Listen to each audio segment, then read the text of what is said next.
teman-teman sekalian. Dan ini yang paling banyak di Indonesia dimasuki oleh syaitan, didukung juga dengan media-media syaitan. Masalah pintu takut. Takut. Kenapa dukun-dukun itu kalau kita masuk ke tempatnya selalu gelap, ada tengkorak, remang-remang. Karena antum harus takut dulu. Kalau ada rasa takut, bisa dikuasai sama dia. Tapi kalau tidak takut, gak bisa. Orang yang mau dihipnotis, kalau akidahnya benar gak bisa dihipnotis tuh. Syaitannya gak berani. Dan ini kita harus hati-hati teman-teman sekalian, karena pintu takut ini selalu ditunggang oleh syaitan. Saya kasih contoh begini. Kalau ada satu rumah di Indonesia ini, anggap di Bali sinilah, karena antum lagi di Bali. Ada satu rumah teman-teman sekalian, di situ ada orang bunuh diri, gantung diri. Kira-kira mau beli rumahnya nggak? Jawab jujur ya. Kenapa nggak mau? Hah? Setelah saya jelaskan malam ini, beli besok ya. Diskonnya buat saya. Baik. Banyak orang jawabannya takut. Kenapa takut? Ada ruh gentayangan. Baik, simpan contoh itu. Ada contoh kedua teman-teman. Ada satu rumah, tadi bunuh diri ya. Sekarang satu rumah dibunuh oleh perampok. Mau beli rumahnya nggak? Sama juga. Masya Allah cuma 3 orang yang jawab, yang lain berani semua ini. Gak mau juga beli. Kenapa? Takut. Ada ruh gentayangan. Teman-teman sekalian, ambil dari saya malam ini dengan izin Allah. Ini ilmu dari wahyu, bukan dari saya. Tidak ada ruh gentayangan. Gak ada ceritanya dalam Islam kuburan terbuka pocongnya keluar. Gak ada itu. Gak ada tangan dari kloset tarik-tarik orang. Itu semua dusta. Dusta. Perusakan akidah dari media-media syaitan. Sinetronnya, filmnya, segala macam. Manusia bisa berubah jadi singa lah, bisa beginilah, macam-macam. Dusta, dusta, nggak ada dalam Islam, nggak ada. Dari mana dalilnya? Nggak ada ruh gentayangan. Baik, dengarkan hadisnya. Hadis yang mulia, hadis riwayat Bukhari. Suatu hari Nabi SAW pernah mengantar jenazah sahabatnya. Waktu jenazah tersebut ditaruh di kuburan, kata Nabi SAW, kalau seseorang mukmin meninggal dunia, siapa orang mukmin teman-teman sekalian? Orang yang sudah menggabungkan antara rukun Islam sama rukun iman. Kalau antum syahadat sudah, muslim, alhamdulillah, sholat 5 waktu, zakat, puasa Ramadan, haji, sudah dikerjain. Ditambah dengan keimanan, yakin Allah ada, yakin malaikat ada mencatat, yakin diturunkan dalam Al-Quran, yakin ada Rasul yang mengajarkan Nabi Muhammad SAW, ada diterima pahalanya hari kiamat, maka itu namanya mukmin. Ditambah dengan mengimani qada dan qadar. Kalau ada orang sholat, Allah ada nggak ya? Malaikat catat nggak ya? Hari kiamat saya terima nggak? Ini masih muslim, belum mukmin, masih level di bawah. Pertama muslim dulu baru mukmin. Makanya dalam hadis disebutkan ada iman, ada Islam, ada iman, ada ihsan, gitu kan? Ini level-levelnya. Nah kata Nabi SAW, kalau orang mukmin menggabungkan antara rukun Islam sama rukun iman, sholat yakin Allah ada, sholat begini dan seterusnya, maka akan datang kepadanya 3 sosok malaikat pada saat meninggal. Dan ini teman-teman bukan dongeng saya ceritakan, ini hadis Nabi, berita wahyu yang pasti kita semua akan saksikan. Demi Allah ini benar, ini wahyu, gitu kan? Malaikat datang, di kiri kanannya malaikat rahmah yang membawa kain kafan dari surga, yang satu malaikat maut diubun-ubun kepalanya sambil berkata, ya ayyatuhan nafsul mutmainnah irji ila rabbiki radiyatan mardiyah. Hai jiwa yang baik, keluarlah kepada rahmat dan pengampunan Tuhanmu. Kata Nabi SAW, ruhnya keluar lebih mudah daripada air dari mulut kendi, cepat sekali.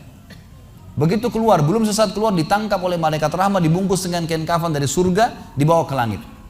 Begitu dibawa ke langit, menembus 7 lapis langit, semua malaikat-malaikat di atas langit sana berkata, ruhnya siapa ini? Sungguh mulia ruh ini. Kenapa? Kata Nabi SAW, karena ruh itu mengeluarkan bau yang lebih wangi daripada bau kasturi. Semoga kita semua insya Allah termasuk. Maka kata Nabi SAW, malaikat rahmah mengatakan ini fulan bin fulan, namanya yang paling mulia di dunia. Lalu kemudian ditembuskan sampai langit ke-7, lalu kemudian terdengar suara dari langit ke-7. Allah Azza wa Jalla berkata, catatkan hambaku ini termasuk penghuni surga, kembalikan dia di dunia, di sana saya ciptakan, di sana pula saya akan bangkitkan. Diantar ruhnya bersamaan jasadnya diantar oleh kerabatnya. Baru 3 langkah mereka jalan, dia masih bisa, ruh ini masih mendengarkan suara sendal mereka. Lalu malaikat datang mendudukkan dia lalu berkata, siapa Tuhanmu, siapa nabimu, apa kitabmu. Lalu dia kalau orang beriman, kata Nabi SAW, Allah berfirman, yuthabbitullahu alladhina amanu bil qawli tsabit fil hayatid dunya fil akhirah. Allah akan tetapkan jawaban di lisan orang-orang beriman di dunia. Kalau dia belajari agama ini lalu ditanya kenapa kau sholat, kenapa kau puasa, dia akan punya jawaban dari wahyu. Dan di akhirat kata ulama tafsir adalah yang dimaksud pertanyaan mungkar nakir atau malaikat di kuburan. Ringkas cerita adalah dia akan menjawab, Tuhanku Allah, Nabiku Muhammad, kitabku Al-Quran. Pada saat dia jawab jawaban itu teman-teman sekalian, maka tiba-tiba saja kata Nabi SAW, malaikat tersebut membukakan baginya pintu neraka. Azab, siksaan, orang teriak-teriak, api yang berkobar-kobar, dia ketakutan. Kata malaikat, lihat dari apa Allah selamatkan dirimu. Karena kau beriman, kau nggak jadi masuk sini, ditutup. Supaya dia tahu nih, kalau dia berbuat salah akan masuk situ, ditutup. Dibuka pintu surga, dayang-dayang, permadani, istana yang luas, luar biasa. Dia gembira. Lalu kata malaikat, kau akan masuk di sini. Maka si mayit tersebut pun berdoa mengatakan, ya Allah cepatkan waktu, karena aku ingin masuk ke dalam surgaku.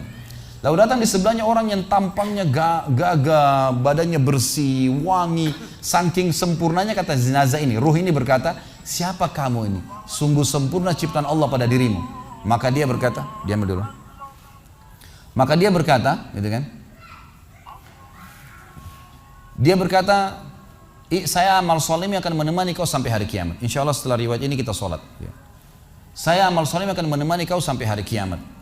Maka kata Nabi SAW terdengar suara, ya Allahu alam di sini disebutkan Allah atau malaikatnya, tapi yang jelas menyampaikan dari Allah Subhanahu Wa Taala, lapangkan kuburan hambaku ini seluas pandangan matanya dan bukakanlah pintu surga baginya setiap pagi dan petang dia melihat.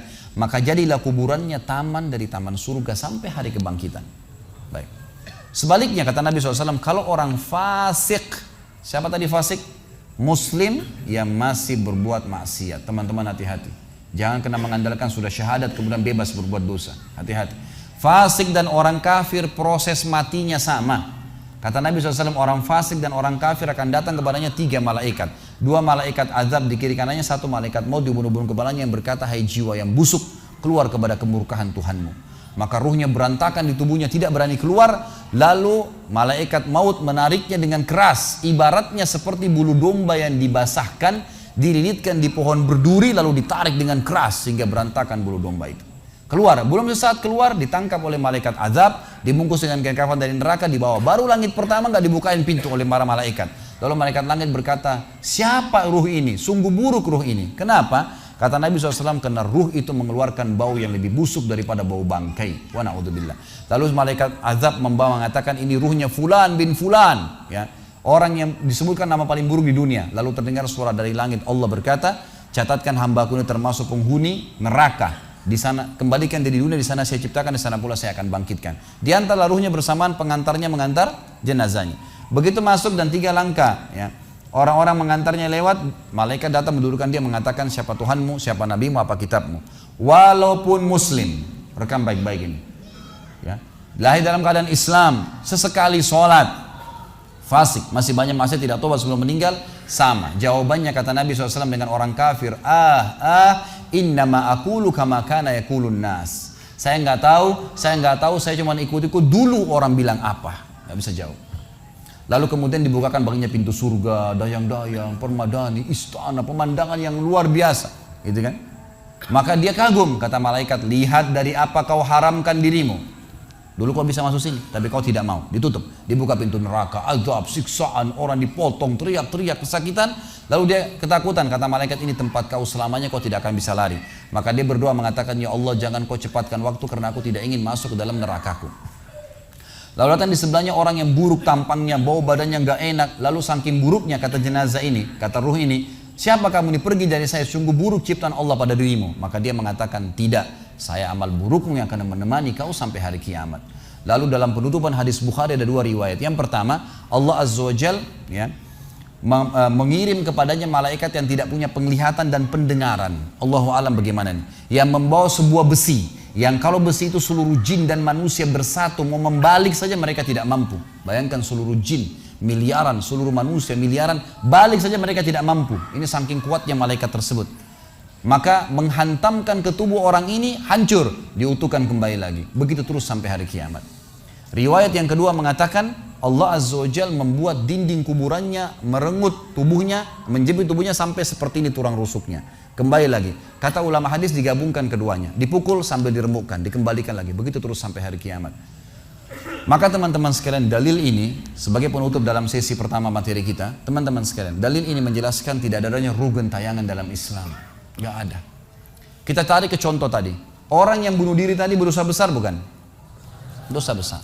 Berarti dia meninggal sekarang di kuburan lagi disiksa. Gak ada ceritanya keluar ganggu orang atau balas dendam. Gak ada waktu. Hancur, remuk, dikembalikan lagi. Begitu terus.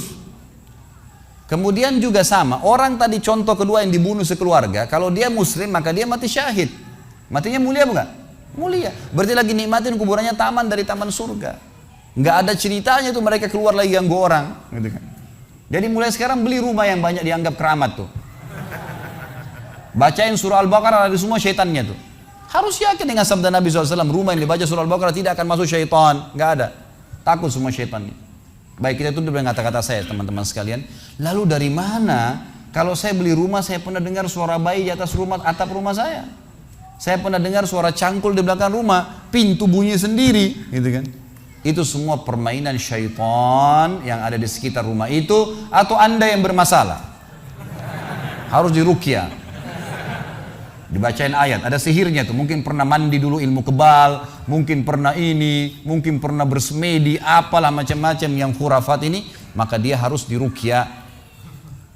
Jadi harus diobatin. Baik, begini contohnya, kalau kita lagi lewatin tadi rumah yang orang ada bunuh diri, ini kalau ada setan di sini marah dengan saya, tapi saya nggak peduli. Emang dia musuh kita. A'udzubillahi minasyaitonirrajim, gitu kan. Allah hancurin mereka, gitu kan. Yang jelas teman-teman sekalian, kalau kita lewat di rumah yang ada orang bunuh diri, gitu kan. Misal pagarnya 10 meter, begitu kita jalan 1 meter pertama, semua syaitan itu ngerumunin kita tuh. Tuh yang bunuh diri itu perempuan, matanya belalak, rambutnya panjang, keluar darah dari hidungnya. Terus dibisikin. Orang yang takut, manusia yang takut, maka pada saat dia balik ke tempat yang tadi syaitan bisikin dia itu, dia lihat betul nanti perempuan tuh. Karena dia takut, jadi dia bisa lihat. Yang takut saja bisa lihat, yang tidak takut tidak bakal lihat. Makanya kalau ada temannya jalan di sebelah nggak takut, tanya, kau lihat gak? Dia bilang enggak. Kalau dia bayangkan nenek-nenek, dia lihat nenek-nenek temannya. Permainan syaitan. Maka orang beriman mustahil melihat yang seperti itu. Gak ada ceritanya. Atau dasarnya orang itu kena sihir tadi. Maka bisa melihat penampakan karena ada syaitan yang mengganggu dia. Dan dia dasarnya membuka diri untuk itu. Makanya harus ruqyah, obat. Gitu kan? Ada metode pengobatan, tentu bisa lihat di YouTube, ada ceramah saya, ruqyah syariah. Ya, nama saya diketik, insya Allah ada tata cara yang sudah saya ajarkan caranya mengobatin itu.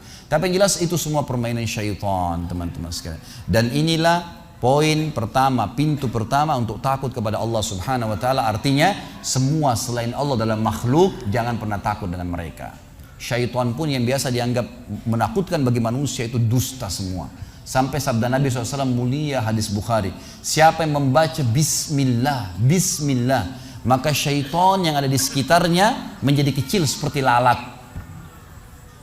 Jadi orang yang gambarkan syaitan besar itu tidak benar semua. Kata Nabi SAW dalam hadis Bukhari yang lain, siapa yang mau masuk ke rumahnya, lalu dia baca Assalamualaikum, salam warahmatullahi wabarakatuh, syaitan di sekitar rumahnya berkata kepada teman-temannya, tidak ada tempat nginap buat kalian malam ini. Salam saja sudah jadi benteng, nggak bisa masuk.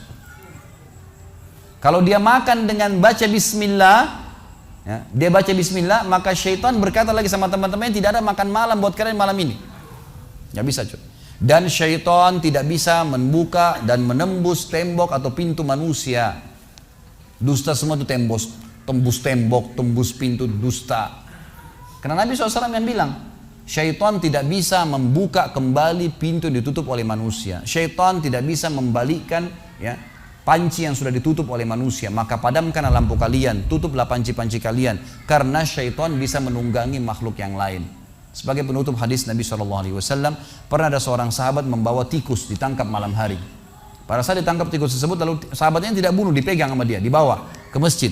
Dia bilang, ya Rasulullah, ini tadi, ya, saya tangkap di rumah saya apa ini hewan ini? Boleh saya bunuh atau enggak? Kata Nabi SAW, jadi tikus itu sambil ditahan oleh sahabat, kebetulan Nabi SAW punya tikar yang dipakai sholat, di sebelahnya ada lilin kecil, minyak dengan api gitu kan.